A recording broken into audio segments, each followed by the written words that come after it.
Good morning, everybody. Happy Saturday. I want to go over the mini assignment number seven, mini assignment 7. I'm sorry, it's a Saturday morning. Mini assignment for unit 7 and explain to you exactly what you need to do. If you look right here, here are the 4 instructions. And what you're going to do, please don't make this harder than it needs to be. You are looking to make sure your balance sheet's in balance. That's this section of the spreadsheet. You are making sure that net income is properly calculated. It's right here. What caused the changes in retained earnings? Right down here. And finally, D, what caused the changes in the cash account? Down here on the spreadsheet. All you're doing is filling in the numbers. When you fill in the numbers, they will automatically calculate where they need to be for the totals. Please don't touch those cells. Let them automatically calculate because you'll throw it out of whack. Your net income will calculate, changes in retained earnings will calculate, and your ending cash will calculate.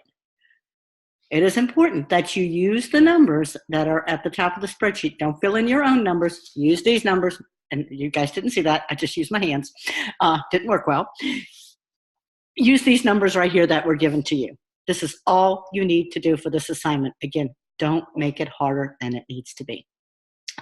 For Unit 7, also, your discussion questions. You had 1 question this week. Looked like we had a lot of participation. I threw some stuff out there for you to answer, trying to keep you guys going on it. Do not worry if you are not an accounting expert. This is just an introduction to accounting. It is not to make you an expert. It just gives you a flavor of what accounting is about so that as you're working on your business plan, you can think about what you need to do and what you would have in the real world if you were to go to a bank and say, I would like to borrow money. They are going to want to see, do you have the assets to support this venture? Are your liabilities in the right proportion or ratio with your assets? They want to see your net income, which is how your income is flowing over time, because I could fool somebody by showing them 2 balance sheets and my net income would be off whack.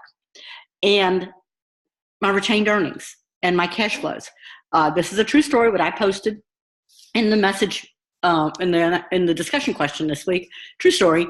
I had a friend who was approached to invest in a restaurant, and they showed her the balance sheet and the deposit book for the checkbook, and they invested in this restaurant. It was an abysmal failure, and I was very upset with her. And I'm like, Terry, why did you do that? She learned a hard lesson, and she would not mind me sharing it because she talks about it to this day, and that was 10 years ago. Make sure that you know what you're talking about when you go to an investor. They're going to want to see these things. So, long story, bring it back into the real world where we are. Anyway, fill in the blanks. That's all this requires. Unit 8. I will talk more about Unit 8 tomorrow, but be prepared. Start looking now at your Unit 2, 4, and 6 assignments that I returned to you. I gave you feedback on your grammar or your spelling or your formatting. Make sure you look at that. If you need help with your APA references, use the OWL Purdue website. That can help you tremendously. You guys are doing great. It has been awesome, 7 weeks. And please fill out your end of course evaluation. I would really appreciate that. I'm going to post an announcement to that about that also. I hope you have a happy Saturday, and we're getting ready for Christmas and 1 more week with you guys, and you have been a joy to work with.